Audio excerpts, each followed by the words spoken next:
Assalamualaikum warahmatullahi wabarakatuh. Siapa yang kagak pernah dalam itikad 50 yang ke memenuhi untuk syarat mengasah iman katanya. Yang mentang tak pelajari, yang mentang tak pahami kembali menyona yang kedua. Sebab pu yang tulis sifat-sifat Allah yang kan gini apagah sifat Allah terbatas 20 ba. Sifat Allah le tak tat. Tak ihatah li tanya manusia, tali putih dumna le sifat Allah. Mana sebahagian kelompok di luar Ahlussunnah ya pegah urang Ahlussunnah kagak batasi sifat Tuhan. Ya pegah sifat Tuhan 20. Padahal jekut jai asmaul husna mentai kurang kurang. Ibang ya pegah le urang Ahlussunnah sifat Allah 20. Nyawa yang fikir tanya tak batasi, padahal kan tak batasi. Sifat 20 nya sifat-sifat kamalat kan. Sifat kesempurnaan, sifat salbiah dan sifat kesempurnaan yang syarat mutlak benar bak Tuhan. Masa akhirat Tuhan hanya memiliki sama? Mungkin. Masa akhirat Tuhan hanya memiliki basar. Masa akhirat Tuhan hanya memiliki kudrah. Masa akhirat Tuhan hanya memiliki iradah. Adapun 7 buah sifat salbiah yang sebagai jawaban. Karena pertama pasti orang akan menanya, Tuhan itu adakah atau tidak? Jawaban ada, wujud. Ketika ada, kapan ada? Yang manusia nanti yang pajan lahir. Abu Pulan lahir ke bait tamang Belanda. Abu Pulan nak meninggal ke tamang Jepang. Nek katanya lahir ke bertuh perang, atau bertuh PKI macam tu. Atau nek tanya lahir ke bertuh DI. Kena tanggai pajan lahir tu. Allah kana pajanna. Jawaban jiki kidam hanai dahului li Adam. Oleh kana hana mejan pajan kana sampai pajannan. Yang manusia nak berakhir je. Nak ajal nak berakhir. Hana mejan pajan hanali. Maka jawabannya kidam. Kalihna hana mejan pajan kana dan sampai pajan-pajan na tabi hantam pernah hana. Kiban bentuk Allah. Jawabannya mukhalafatu lil hawadis. Dalam ayat laisa kamitsli syai'un. Berbeza dengan ada yang baharu. Sebab yang sama dengan yang baharu berarti Allah baharu sih. Berarti jawabannya mukhalafatu lil hawadis. Kana hana mejan pajang kana dan sampai pajan-pajan na.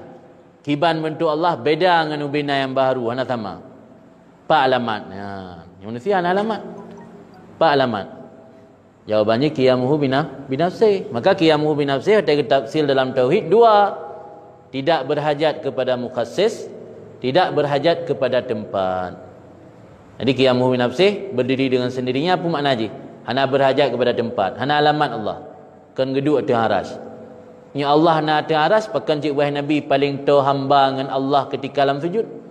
Dia paling tahu hamba dengan Allah ketika dalam dang. Dia dadang tempat ni lebih tahu waktu. Dia dah sujud kan lebih rendah.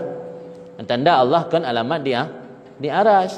Aras kan aras makhluk kan tempat du Allah kan alamat Allah. Allah nak berhajat ke mukassis. Apa makna mukassis? Yang menentukan adanya Allah. Yang lagi tanya ditentukan na tili Allah. Tanya yo kalau ngepelahi lima tu jidna jidhana santut kan. Jidhana.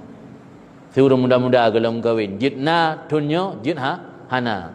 Dulu tahu ba akhir tun wali baik rumlah kajadah mengkawin dengan menumpak jodoh. Kajadah kan jodoh je. Jadah juga. Tiba-tiba kana hana merencana pi muturi ba LR tu muturi. Ba muturi jadah ju hana trip lingan ka mejan ju pajan nikahnya yang petentai ke jadah tu. Allah urang zat yang bertentai kejadian kan mukassis. Jadi kerana Allahnya hana pernah didahului li hana, maka Allah hana mahajat ke mukassis kan. Hana mahajat ke sabah zat atau urang lain yang bertentai wujud Allah, hana mahajat Allah. Maka kan qiyamuhu binafsi hana mahajat ke mukassis dan hana mahajat ke mahal. Karena Allah hana mejan pajanna dan sampai pajan-pajan mentengna beda dengan yang baharu hana mahajat ke alamat dan hana mahajat ke urang yang petentena. Kiban bentuk kan. Yang manusia kena rangkaian na ule, na tangan kiri kanan, nafa kiri kanan. Yang manusia Allah Taala puna lagi kan, puna murakkab, puna terangkai Allah. Jawabannya wahdaniyah. Esa pada zat, esa pada af'al, esa pada sifat. Yang sifat-sifat salbiah ke. Untuk penafi atata yang hana layak pada Allah. Adapun sifat selanjutnya kudrah, iradah, ilmu, hayat, sama, basar, sampai terus bakadiru muridun sampai habis nyanakan sifat kamalat untuk kesempurnaan Allah. Hana ke maksud le urang yang tulis di put 20 nya, dia pegah Allah Taala 20 bah ke di put ke. Ipikirlah awaknya Allah Taala urangnya ka dia batasi di put Allah, ipikirlah awak salafi. Maka kan salah fikir salafi. Kan salafi makna ji urang salafus saleh. Makna salafi salah fikir. Salah fikir urang ahli sunnah ka dia batasi di put Allah. Padahal hana maksud untuk batasi. Menang ya kita. Mudah-mudahan bermanfaat.